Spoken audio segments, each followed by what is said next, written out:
السلام عليكم ورحمة الله.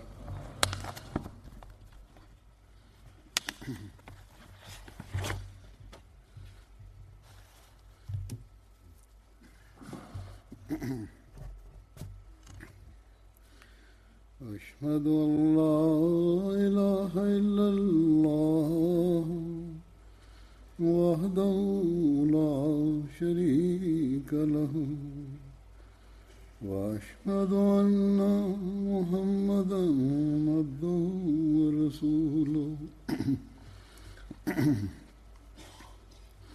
أما بعد فأعوذ بالله من الشيطان الرجيم بسم الله الرحمن الرحيم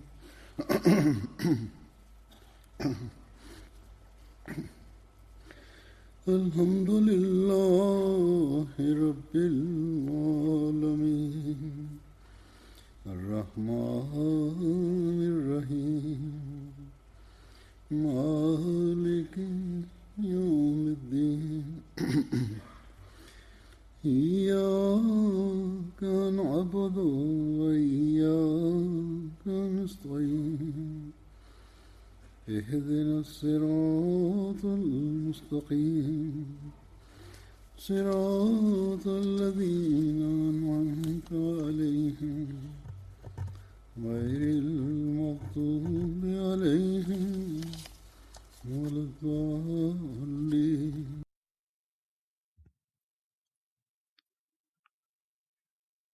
J'avais commencé une série de sermons sur les compagnons de Badr du saint prophète Mohammed sallallahu alayhi wa sallam. Je mentionnerai d'autres compagnons aujourd'hui. En raison de ma tournée et en raison des différentes jalsa, il y a eu une interruption dans cette série de sermons.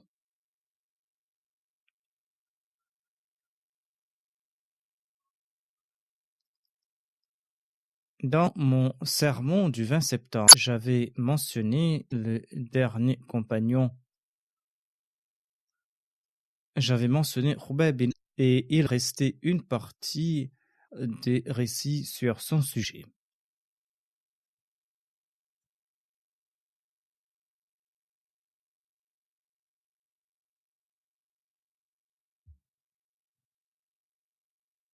Je disais qu'avant de tomber en martyr, Khubayb bin Adi avait demandé à Allah de transmettre ses salutations au saint prophète Mohammed sallallahu alayhi wa sallam.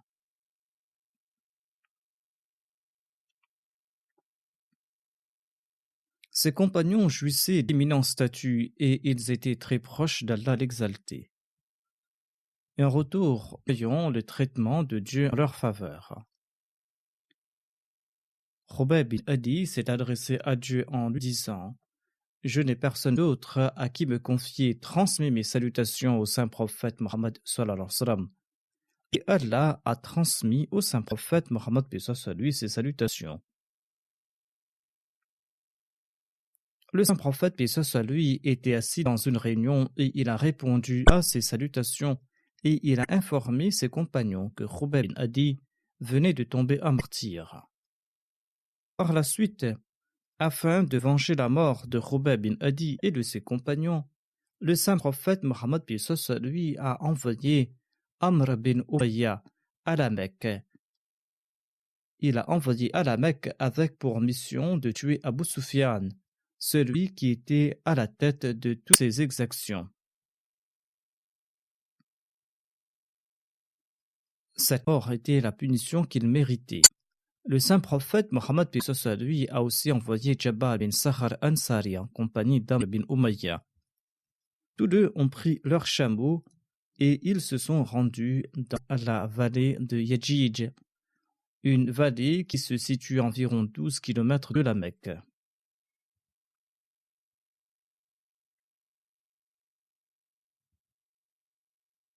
Ils ont laissé donc leur monture dans cette vallée et ils sont rentrés à la Mecque la nuit tombant.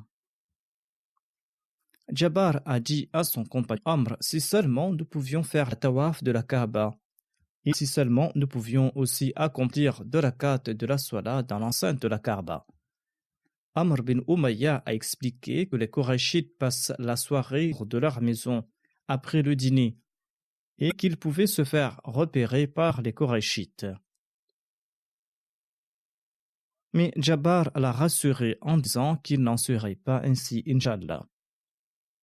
Amr relate, nous avons fait la tawaf de la Kaaba et nous avons aussi accompli 2 rakats de prière. Ensuite, nous sommes sortis chercher Abu Sufyan. Par Allah, nous étions en train de marcher quand un Mekwa m'a reconnu. Il m'a reconnu et il s'est exclamé « C'est Amr bin Umayya. Il est certainement venu commettre quelque méfait ici à la Mecque. » Sur ce, j'ai dit à mon compagnon qu'il valait mieux prendre la fuite. Ainsi, nous avons quitté ces lieux au plus vite pour atteindre Utagne. Les Mécois sont sortis à notre poursuite et lorsque nous avons atteint le sommet de la montagne, ils sont retournés déconfits. Nous avons descendu de la montagne pour nous cacher dans une grotte et nous nous sommes cachés sous les rochers et nous y avons passé la nuit. Le matin, un Qurayshite est passé par là avec son cheval, nous nous sommes cachés de nouveau dans la grotte et je me suis dit que s'il nous a vus, il va faire du bruit. Ainsi, il fallait mieux le tuer. J'avais en ma possession un poignard que j'avais préparé pour Abu Sufyan. Ainsi, je lui ai donné un coup de poignard à la poitrine et il a lancé un grand cri, un cri qui a alerté les gens de la Mecque. Ensuite, je suis retourné à ma place pour me cacher. Lorsque les Mécois sont arrivés auprès de lui, ce Mécois prenait ses derniers souffles. Ses compagnons lui demandaient qui l'avait attaqué et il a répondu que c'était Amr bin Umayya avant de rendre l'âme sur place. Mais il n'a pas pu indiquer notre cachette. À l'époque, si l'ennemi avait eu vent de leur emplacement, ils auraient été tués en raison de l'inimitié qui existait entre eux.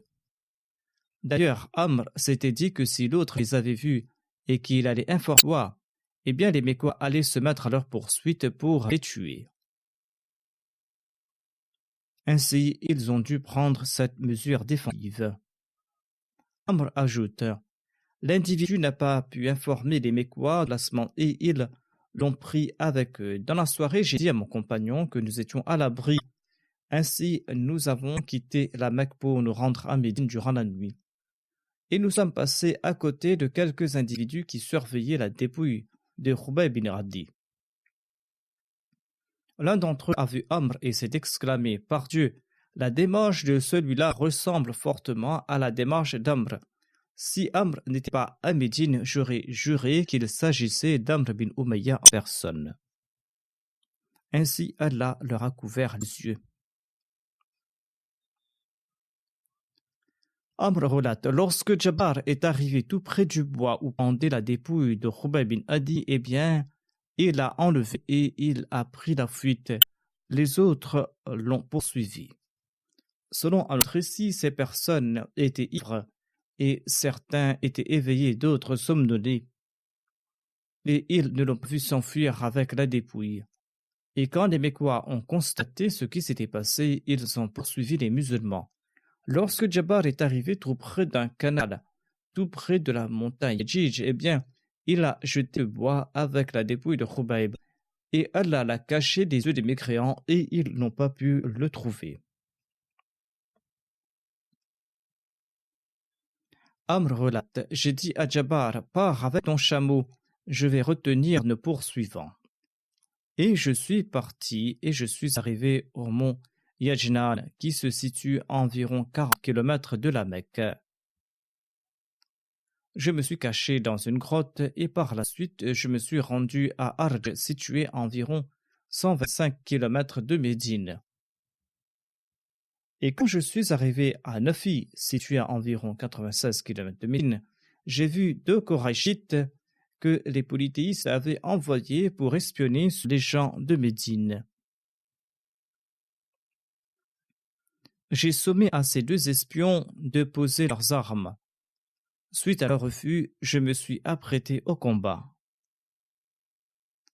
et j'ai tué un à coups de flèche et j'ai emprisonné le deuxième et je l'ai emmené à Médine. Selon un autre récit, Amr bin Umayya Zumri relate que le saint prophète Mohammed lui l'avait envoyé tout seul comme espion afin de détacher Khubayb du bois d'où il pendait. Il relate: Je suis arrivé tout près du lieu où il se trouvait la nuit, et je suis monté sur le bois tout en craignant que personne ne me voie. Quand j'ai lâché le bois, il est tombé au sol et il a disparu comme si le sol l'avait avalé. Depuis ce jour, l'on ignore où se trouvent les ossements de Khubayb. Selon un autre récit, Amr bin Umayya Zumri relate: Quand j'ai libéré Khubayb de ses liens et que je l'ai allongé sur le sol, j'ai entendu des bruits de pas derrière moi. Quand je me suis redressé, je n'ai vu personne et la dépouille de Khubayb avait disparu. Le premier récit semble plus authentique, c'est-à-dire que lors de la poursuite, ils ont jeté la dépouille dans la rivière et la rivière l'a portée dans ses flots. Il existe donc différents récits et Khubayb était connu comme celui dont la dépouille avait disparu dans la terre et personne n'a su où il se trouvait. Et les mécréants n'ont pas pu mutiler son corps et Allah l'a ainsi protégé.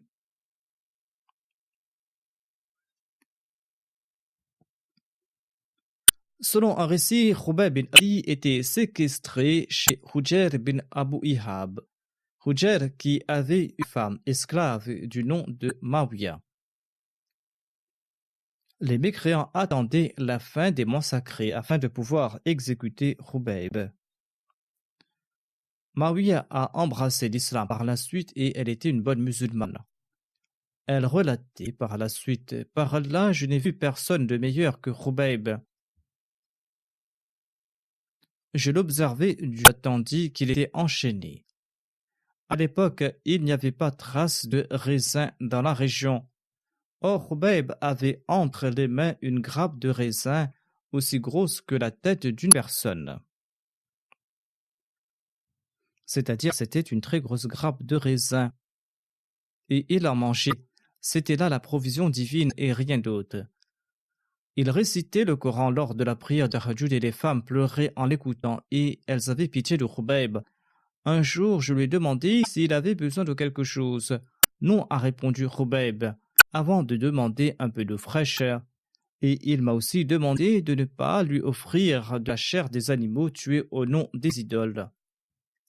Il m'a demandé de l'informer quand on décidera de son exécution.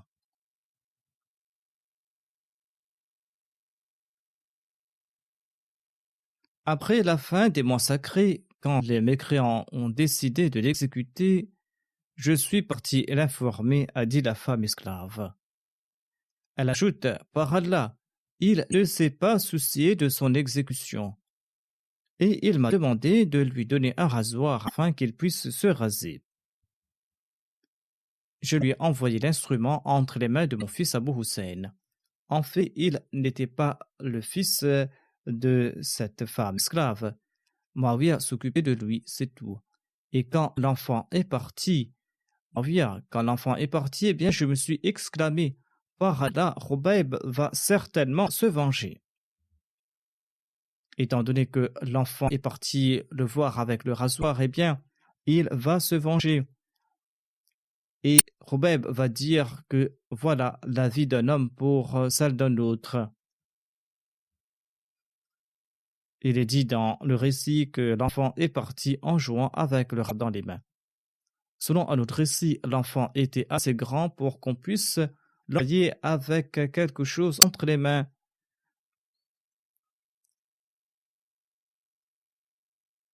Et Mawiya s'est dit que Khubayb tuera l'enfant étant donné qu'on avait décidé de l'exécuter. Quand l'enfant est venu vers lui avec le rasoir, il l'a pris et il a dit à l'enfant en plaisantant: Tu es très brave, ta mère n'a-t-elle pas peur de ma traîtrise? Elle t'a envoyé avec un rasoir tandis que vous avez déjà décidé de l'exécuter. Mawiya ajoute: Quand j'ai entendu ces paroles, j'ai dit au Khubayb: je n'avais pas peur de toi en raison de la protection d'Allah. Et je t'ai envoyé l'enfant avec le rasoir en plaçant confiance en ton Dieu.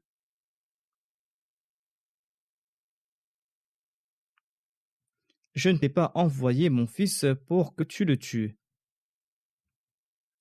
Khubayb a répondu, je ne vais certainement pas le tuer. Notre religion nous interdit la perfidie. Muawiyah ajoute, je l'ai informé qu'on allait bientôt l'exécuter, qu'on allait l'exécuter le lendemain matin. Le jour suivant, on l'a emmené enchaîné à Tamim. Tamim qui est situé à environ 5 km de la Mecque dans la direction de Médine. Femmes, enfants, esclaves et nombre de Mécois sont sortis de la ville pour assister au spectacle de l'exécution de Khubayb. Et il n'y avait personne dans la ville selon ce récit.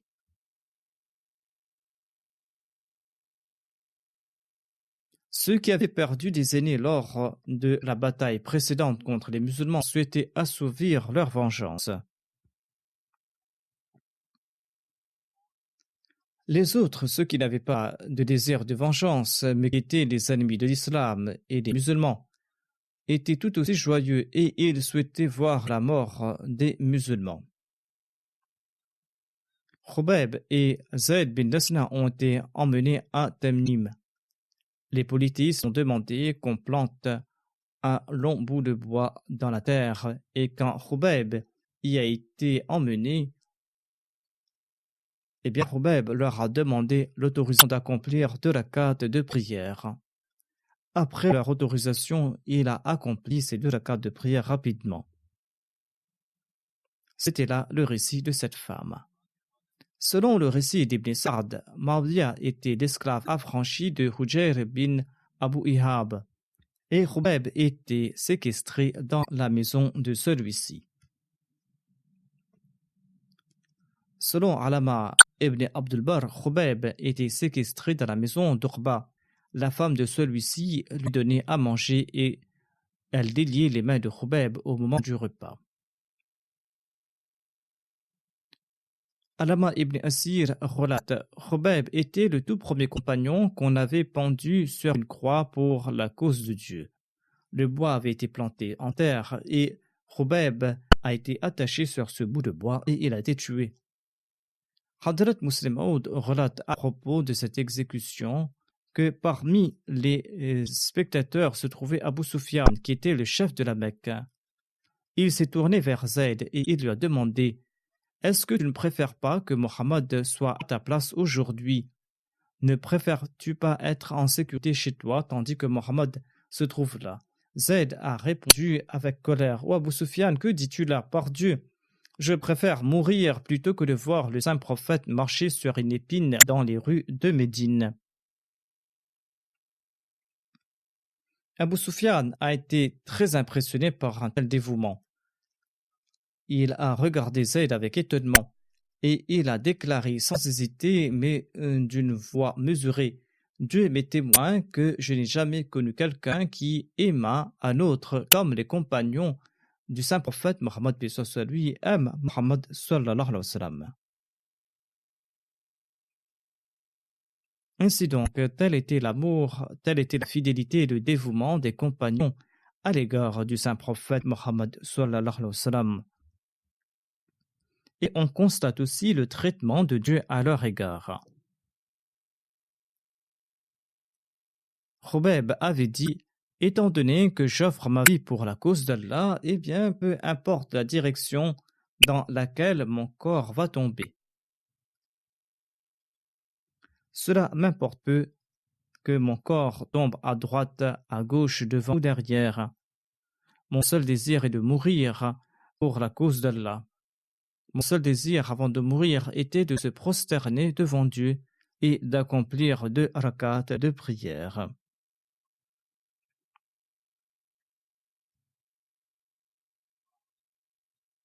Il souhaitait aussi transmettre au saint prophète Mohammed lui ses salutations et Allah a exaucé ce souhait.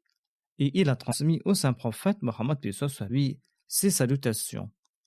Son amour pour le saint prophète Mohammed lui était tel qu'il ne souhaitait pas qu'une épine ne blesse le pied du saint prophète Mohammed lui pour qu'il puisse avoir la vie sauve en retour. Ses compagnons ne souhaitaient pas que le saint prophète ne souffre le moindrement et ils ne s'étaient même pas souciés de leur vie. C'est pour cette raison qu'ils ont mérité le plaisir de Dieu.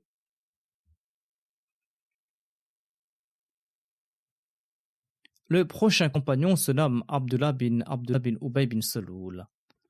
Abdullah appartenait au clan Banu Auf de la tribu Khazraj des Ansar. Abdullah était le fils d'Abdullah bin Ubay bin Saloul, qui était le chef des hypocrites.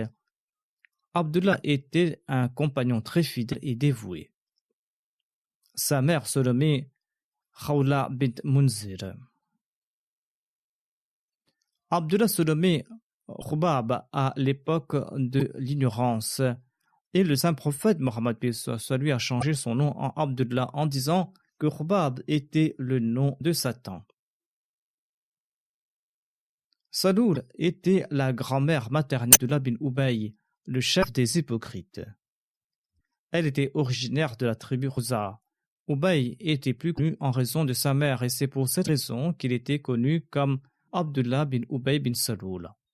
Abdullah bin Ubay bin Saloul était aussi le fils de la tante d'Abu Amir le moine. Abu Amir évoquait l'avènement du saint prophète Mohammed lui en disant qu'un prophète allait bientôt apparaître dans leur peuple et qu'il fallait croire dans ce prophète.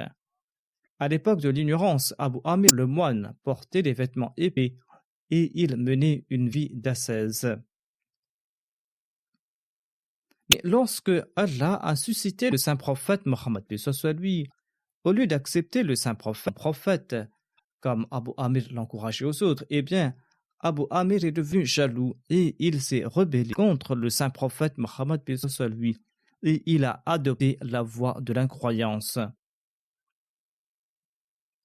D'ailleurs, il est sorti avec les polythéistes afin de combattre le saint prophète Mohammed lui à Badr. Et après quoi, le saint prophète lui a donné le nom de Fasik.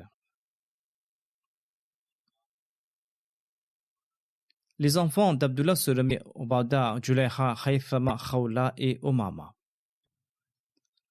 Ayant accepté l'islam, Abdullah est devenu un très bon musulman et il faisait partie des grands compagnons.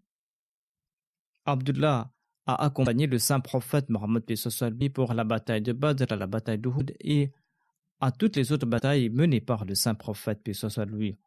Abdullah savait lire et écrire et Aïcha a relaté de nombreux hadiths rapportés par Abdullah. Abdullah était aussi un des scribes des révélations divines. Selon un récit, le nez d'Abdullah avait été coupé lors de la bataille d'Uhud et le saint prophète lui avait demandé de porter un nez en or. Selon un autre récit, Abdullah aurait perdu 2 dents lors de la bataille d'Uhud et le saint prophète Mohammed lui aurait demandé de porter des dents en or. Selon le rapporteur, le récit sur les dents est plus connu et plus authentique. Certains des rapporteurs exagèrent parfois ou ne comprennent pas le message. Ainsi, le récit le plus plausible concerne les dents et pas les d'Abdullah. À savoir qu'il avait perdu les dents et le saint prophète, lui aurait conseillé de porter des dents en or. Ainsi, cette pratique existait aussi à l'époque. Après la bataille d'Uhud, Abu Sufyan a lancé un défi aux musulmans, annonçant qu'ils allaient se rencontrer de nouveau l'année d'après sur le champ de bataille de Badr.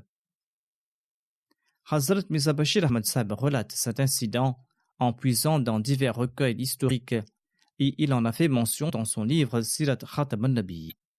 Il déclare après la bataille d'Uhud, tout en revenant du champ de bataille, Abu Sufyan a défié les musulmans disant qu'ils se rencontreraient de nouveau l'année suivante à Badr et le saint prophète a accepté ce défi. Ainsi, l'année suivante, à la fin du mois de Shawwal, en l'an 4 de l'Hégire, le saint prophète Mohammed lui est sorti de Médine avec une force de 1500 compagnons et il a choisi Abdullah bin Ubay comme amir en son absence. Abdullah était le chef de Médine en l'absence du saint prophète Mohammed lui. Abu Sufyan bin Harb est lui aussi parti de la Mecque avec une armée de 2000 Koraïchites. Cependant, malgré la victoire à Uhud et malgré cette grande force qu'il avait avec lui, il était craintif. Et même s'il s'était voué à détruire l'islam, il ne souhaitait pas affronter les musulmans jusqu'à ce qu'ils puissent rassembler une force plus importante. Il était toujours à la Mecque lorsqu'il a envoyé à Médine un certain Nuaym qui appartenait à une tribu neutre, et il lui a vivement recommandé d'intimider et de menacer les musulmans en fabriquant des histoires pour les empêcher de partir pour la bataille. Ainsi donc, ce Nuaym est venu à Médine et il a relaté de fausses histoires sur la préparation, sur la force, sur le zèle et sur la fureur des Koraïchites. Et il a créé un état d'agitation et de peur à Médine. Il a eu du succès sur le point que ceux qui étaient faibles de foi ont commencé à avoir peur de prendre part à cette bataille. Cependant, le saint prophète, paix soit lui, a encouragé les musulmans de sortir et dans son discours, il a déclaré que nous avons déjà accepté le défi des mécréants et nous avons promis de partir à cette occasion. Par conséquent, nous ne pouvons pas revenir en arrière. Et même si je dois partir seul pour la bataille, eh bien, je m'en irai seul face à l'ennemi. Ainsi, la peur des gens s'est envolée et ils se sont préparés à partir en compagnie du saint prophète Mohammed paix soit lui avec beaucoup de zèle et de sincérité. Ainsi, le saint prophète paix soit lui est parti de Médine avec 1500 compagnons et à l'opposé, Abu Sufyan est sorti de la Mecque avec ses 2000 guerriers. Cependant, la puissance de Dieu était telle que les musulmans atteignirent Badr conformément à leur promesse.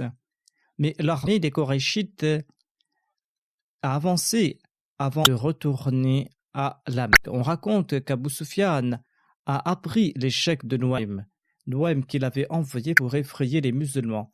Et lorsqu'il a su que Nuaym n'a pas eu de succès dans ses tentatives, eh bien Abu Sufyan a pris peur et il est rentré avec son armée. Et il a dit à ses soldats que cette année-ci, la famine a fait des ravages et les gens font face à des difficultés financières. Par conséquent, il n'est pas sage de se battre dans ces conditions. Nous allons attaquer Médine avec une plus grande préparation lorsque nous connaîtrons l'abondance. L'armée musulmane est restée à Badr pendant 8 jours. Et au début du mois Dhuqada se tient une foire tous les ans. Et de nombreux musulmans ont fait du commerce et ils ont généré des profits importants. En fait, au cours de cette entreprise de 8 jours, ils ont pu multiplier par 2 leur capital initial. Et lorsque la foire a pris fin et que l'armée des Koraïchites n'est pas arrivée, eh bien le saint prophète Mohammed paix soit lui a quitté Badr et il est retourné à Médine. Les Koraïchites, quant à eux, sont retournés à la Mecque et ils ont commencé à se préparer pour une attaque sur Médine. Cette expédition militaire est connue sous le nom de Ghazwa de Badr al-Mawrid. Abdullah est tombé en martyr en l'an 12 de l'Hégire lors de la bataille de Yamama à l'époque du califat d'Abu Bakr.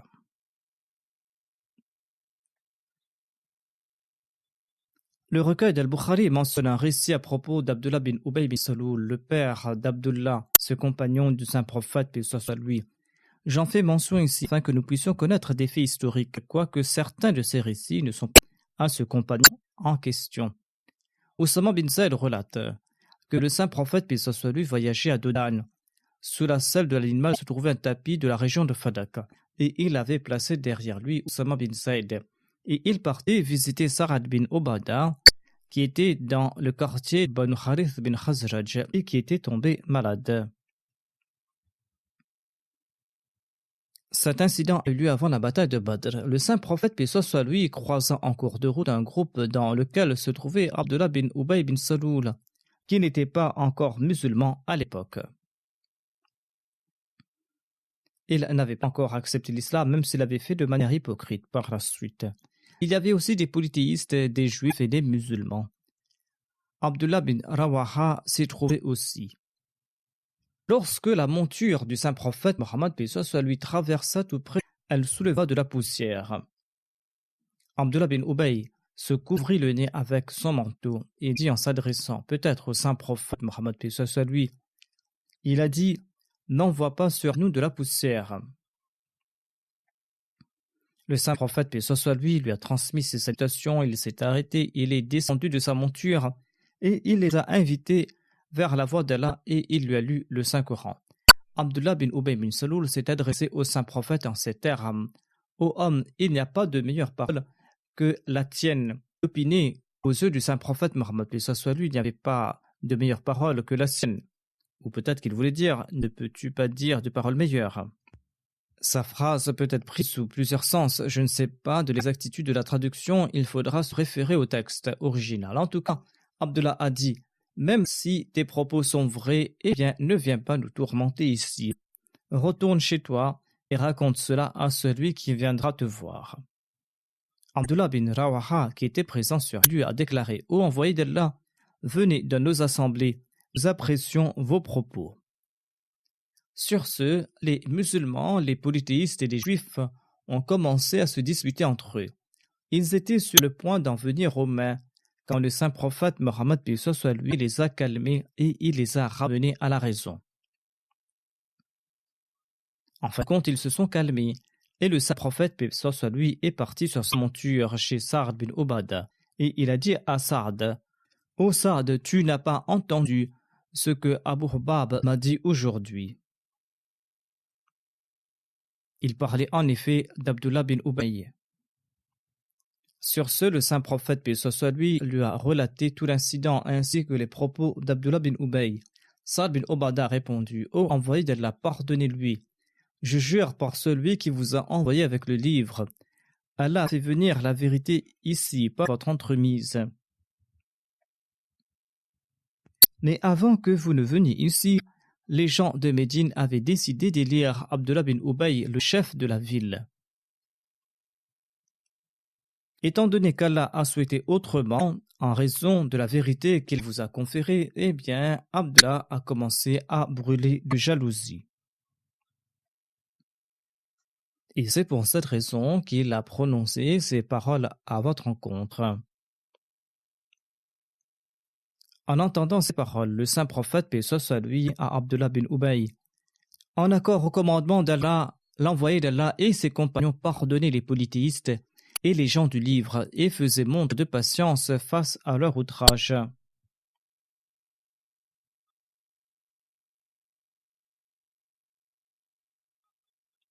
En effet, Allah l'exalté a révélé وَلَا تَسْمَعُنَّ مِنَ الَّذِينَ أُوتُوا الْكِتَابَ مِنْ قَبْلِكُمْ وَمِنَ الَّذِينَ أَشْرَكُوا أَذًى كَثِيرًا.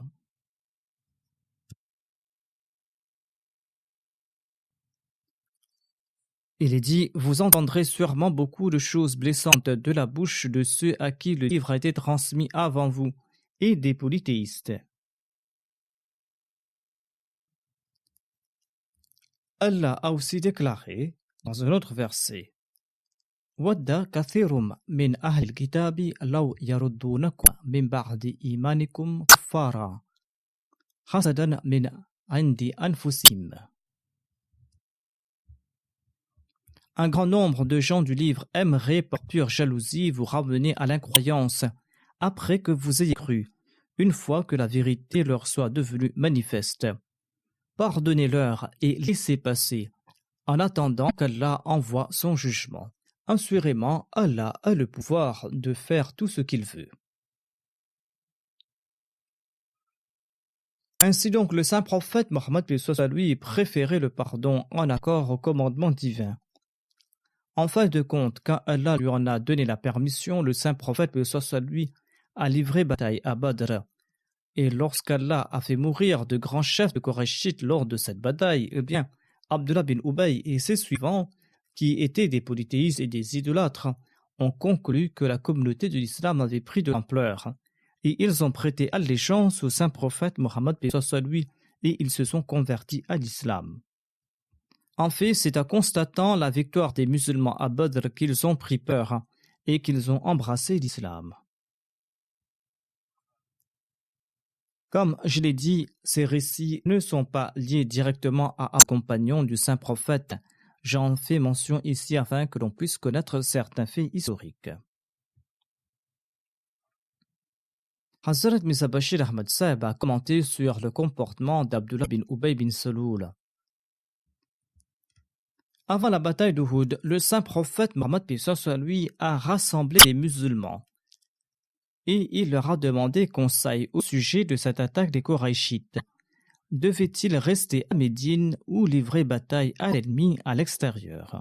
Abdullah bin Ubay bin Saloul, qui était en réalité un hypocrite et qui était devenu apparemment un musulman après la bataille de Badr, faisait également partie de cette réunion. C'était la première fois que le saint prophète paix soit lui l'invitait à participer à cette consultation. Avant de commencer, le saint prophète a mentionné l'attaque des Qurayshites et leur intention sanguinaire. Ensuite, il a déclaré: la nuit dernière, dans un rêve, j'ai vu une vache. J'ai vu aussi que le bout de mon épée s'était cassé. Ensuite, j'ai vu qu'on égorgeait la vache. Et j'ai vu aussi que je plaçais ma main dans une armure très solide. Selon un autre récit, il avait déclaré que je me suis vu monter sur un bélier. Les compagnons ont demandé au messager d'Allah: comment avez-vous interprété ce rêve? Le saint prophète Mohammed lui a répondu: j'ai compris que l'égorgement de la vache signifie que certains de mes compagnons vont tomber à martyr. Le fait de casser la pointe de mon épée est une indication du martyre d'un de mes proches, ou peut-être que je serai moi-même victime d'une blessure dans la bataille. Et pour ce qui est de placer ma main dans l'armure, j'ai compris qu'il est plus approprié de repousser cette attaque de l'ennemi à l'intérieur de Médine. Selon l'interprétation du saint prophète paix soit lui, être monté sur le bélier symbolise la mort d'un chef de l'armée des Qurayshites, c'est-à-dire son porte-drapeau, entre les mains des musulmans. Le saint prophète paix soit lui a demandé conseil à ses compagnons sur la démarche à suivre. Après avoir pesé le contre de la situation actuelle, et étant peut-être quelque peu influencé par le rêve du saint prophète paix soit lui, certains éminents compagnons ont déclaré qu'il était plus approprié de rester à Médine et de s'y battre. Abdullah bin Ubay bin Saloul, le chef des hypocrites, a proposé la même chose. Le saint prophète paix soit lui a aussi préféré cette proposition. Il a déclaré: il semble plus avantageux pour nous de rester à Médine pour y livrer bataille.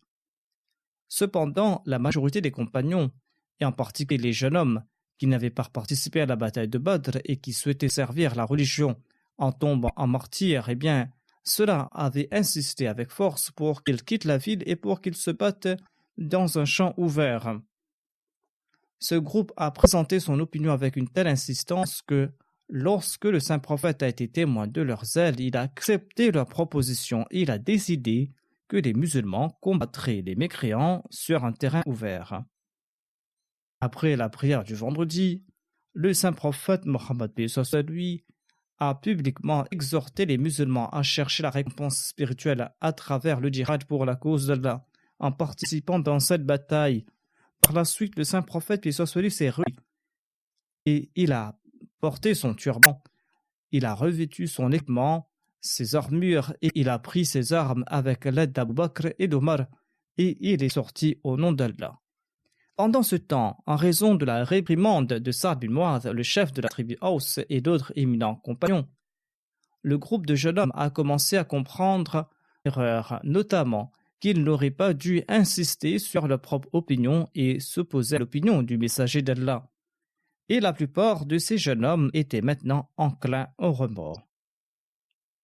Quand ils ont vu le saint prophète paix soit lui venir avec ses armes revêtues d'une double armure et de son casque, leur regret était encore plus grand. Ils ont presque unanimement déclaré: ô messager d'Allah, nous avons commis une erreur en insistant sur notre propre point de vue au détriment du vôtre. Vous devriez employer la stratégie que vous jugez la plus appropriée. Si Dieu le veut, ce plan sera très béni. Le saint prophète Mohammed lui a répondu: il ne convient pas à un prophète de Dieu de prendre ses armes et ensuite de les déposer avant que Dieu ne prononce son verdict. Sortez au nom d'Allah et si vous êtes patient, l'aide d'Allah l'exalté sera avec vous. a déclaré le saint prophète Mohammed paix soit sur lui. Ainsi donc, le saint prophète paix soit sur lui a ordonné que 3 drapeaux soient préparés pour l'armée musulmane. Le drapeau de la tribu Aus avait été confié à Usaid bin al-Hudayr et le drapeau de la tribu Khazraj a été confié à Hubab bin Munzir et le drapeau des muhajirin, des immigrants, a été confié entre les mains de Ali radhiyallahu anhu. Et après avoir nommé Abdullah bin Maktoum en tant qu'imam à Médine, et après avoir accompli la prière d'Asr, le saint prophète est parti de Médine avec un grand nombre de ses compagnons. Les chefs des tribus Aus et Khazraj, Sa'd bin Mu'adh et Sa'd bin Ubadah, avançaient lentement devant la monture du saint prophète Mohammed paix soit sur lui en courant. Et le reste des compagnons s'avançaient à droite et à gauche et derrière le saint prophète Mohammed paix soit sur lui. Le mont Uhud est situé à environ 3000 au nord de Médine, à mi-chemin, un endroit connu sous le nom de Sheikhain. Le saint prophète paix soit sur lui s'est arrêté et il a ordonné une inspection à l'armée musulmane. Ainsi, les mineurs désireux de participer à la bataille ont été renvoyés à Médine. Parmi ceux-là se trouvaient Abdullah bin Omar, Oussama bin Zayd, Abu Saïd Khudri. Tous ont été renvoyés à Médine. Il y avait Rafi bin Khadij qui était un autre enfant, mais il était un archer émérite. En raison de sa qualité, son père avait intercédé en sa faveur auprès du saint prophète afin qu'on lui permette de participer à ce djihad. Le saint prophète paix soit sur lui a regardé Rafi et celui-ci s'était mis au garde à vous comme un guerrier afin de paraître fort et grand. Son plan a réussi et le saint prophète a donné la permission à Rafi de participer à la bataille. Sur ce, un autre enfant, du nom de Samura bin Jundub, qu'on avait ordonné de retourner à Médine, est parti voir son père et il a dit à son père: si Rafi a été autorisé de participer à la bataille, je dois aussi participer parce que je suis plus fort que Rafi et je peux le mettre à terre au combat. Son père était très heureux de la sincérité de son fils. Tous deux se sont présentés au saint prophète. Le saint prophète Mohammed paix soit sur lui a souri et a dit: eh bien, laissez Rafi et Samura se battre afin que nous puissions déterminer qui est le plus fort d'entre eux. Ainsi, la compétition a eu lieu et Samura s'est emparé de Rafi et il l'a jeté à terre en un instant. Le saint prophète paix soit sur lui a autorisé à Samura de l'accompagner pour cette bataille et cet enfant innocent était ravi. Ce soir-là, Bilal a lancé l'appel à la prière et tous les compagnons ont fait la salat derrière le saint prophète Mohammed paix soit sur lui. Ensuite, les musulmans ont installé leur camp pour la nuit à cet même endroit. Le saint prophète Mohammed paix soit sur lui a confié à Mohammed bin Maslama d'organiser la sécurité de l'armée durant la nuit. Celui-ci a pris un groupe de 50 compagnons. Ils auraient l'armée musulmane et ils ont monté la garde. Le lendemain, le 15 de Shawwal en l'an 3 de l'Hégire, ou le 31 mars 624 après Jésus-Christ, le samedi avant l'aube, l'armée musulmane s'est avancée. Ils ont accompli la salat en cours de route et ils ont atteint le mont Uhud au début de la matinée. Abdullah bin Ubay bin Saloul, le chef des hypocrites, a trahi les musulmans et s'est séparé des musulmans avec 300 de ses partisans. Il est retourné vers Médine en déclarant que Mohammed n'a pas tenu compte de mes conseils. Il a suivi le souhait de jeunes inexpérimentés pour sortir de Médine. Ainsi, je ne peux pas rester avec lui et me battre. Certaines personnes l'ont réprimandé, affirmant que c'était de la trahison.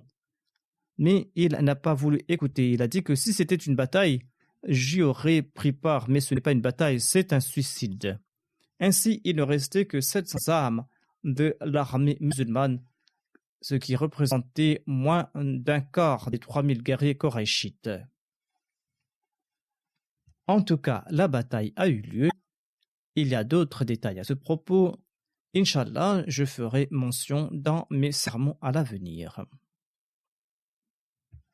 Je souhaite à présent évoquer un défunt dont je dirigerai la prière funéraire après la prière de Juma. Il s'agit de Mokaram Khaja Rashiduddin Qamar, qui était le fils de feu Maulana Kamaruddin Saheb, il est décédé le 10 octobre dernier à l'âge de 86 ans, des suites d'une maladie. Inna lillahi wa inna ilayhi raji'un. C'est à Allah que nous appartenons et c'est à lui que nous retournerons. Le défunt était né à Qadian en 1930 et il était le fils de Maulvi Kamaruddin Saheb, comme je l'avais dit. Maulvi Kamaruddin, que le Muslim Maud avait nommé comme le premier président de la Majlis Khudam al-Ahmadiyya. Le défunt était le petit Sekwani radhiyallahu anhu et il était l'oncle maternel de l'amir de la Jamaat du Royaume-Uni. Le Messie premier Islam a écrit dans son ouvrage Anjam et Atam au sujet de Khairuddin Sekwani et de ses deux frères. Je suis étonné par le degré d'amour et de sincérité des membres de ma communauté, qui comptent des personnes aux faibles revenus comme Mian Jamaluddin, Khairuddin et Imamuddin Kashmiri. Ils habitent tout près de mon village. Ces trois frères aux faibles revenus gagnent 3 ou 4 années quotidiennement à la sueur de leur front, mais ils cotisent avec enthousiasme et mensuellement dans les fonds de ma communauté. À une autre occasion, le Messie premier d'Islam avait lancé un appel aux dons et les trois frères avaient répondu favorablement. Le Messie premier d'Islam a déclaré que les dons de ces personnes sont étonnants et suscitent l'admiration. Ils ne gardent que très peu d'argent à l'instar d'Abou Bakr et ils apportent tout ce qu'ils possèdent chez eux et ils ont tout donné. Et ils donnent préséance à leur foi sur le monde tel qu'il est stipulé dans les conditions du serment d'allégeance. Ainsi, Khaja Rashiduddin, le défunt, faisait partie de leur descendance. Le défunt, après avoir immigré au Pakistan, avait servi quelque temps dans l'armée de l'air au Pakistan. En 1958, il s'est installé au Royaume-Uni et il a travaillé pendant 33 ans au sein de la British Airways. Étant donné son amour pour servir la Jamaat, il avait demandé à travailler de nuit à ses employeurs afin qu'ils puissent servir la communauté durant la journée.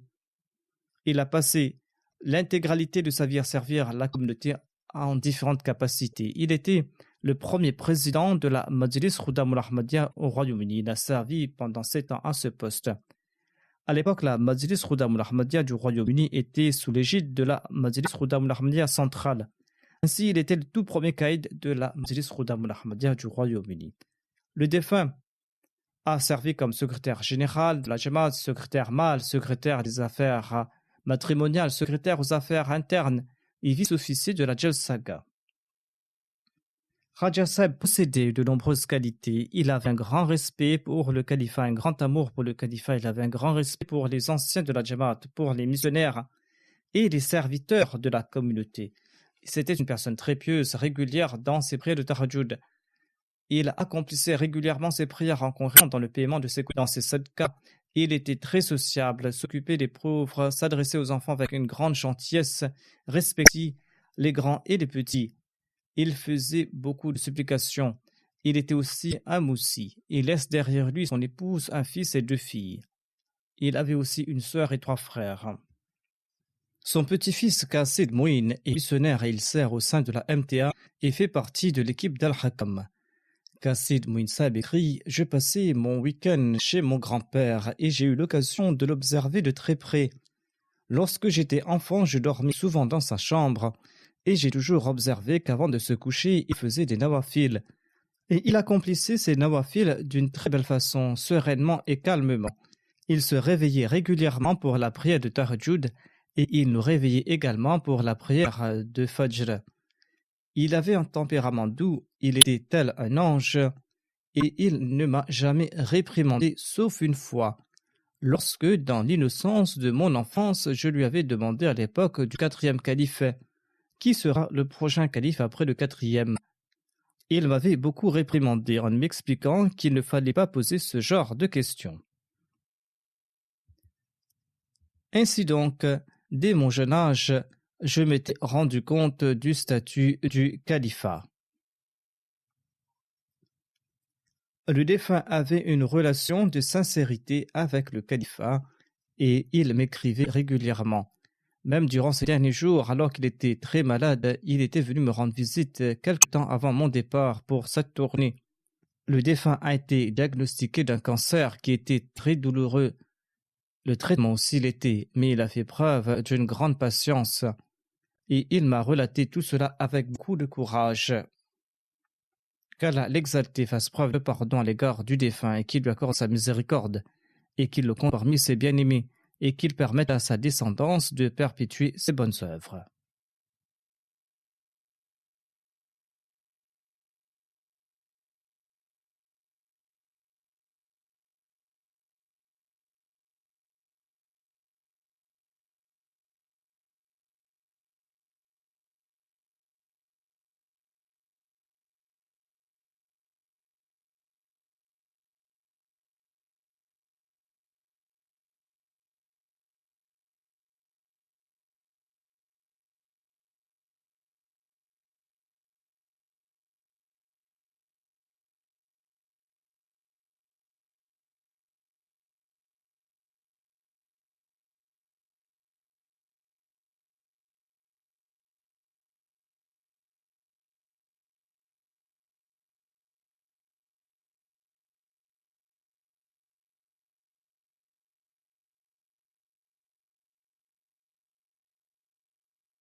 الحمد لله نحمده ونستعينه ونستغفره ونؤمن به ونتوكل عليه ونعوذ بالله من شرور أنفسنا ومن سيئات أعمالنا من يهده الله فلا مضل له ومن يضلل فلا هادي له ونشهد أن لا إله إلا الله ونشهد أن محمدا عبده ورسوله عباد الله رحمكم الله إن الله يأمر بالعدل والإحسان وإيتاء ذي القربى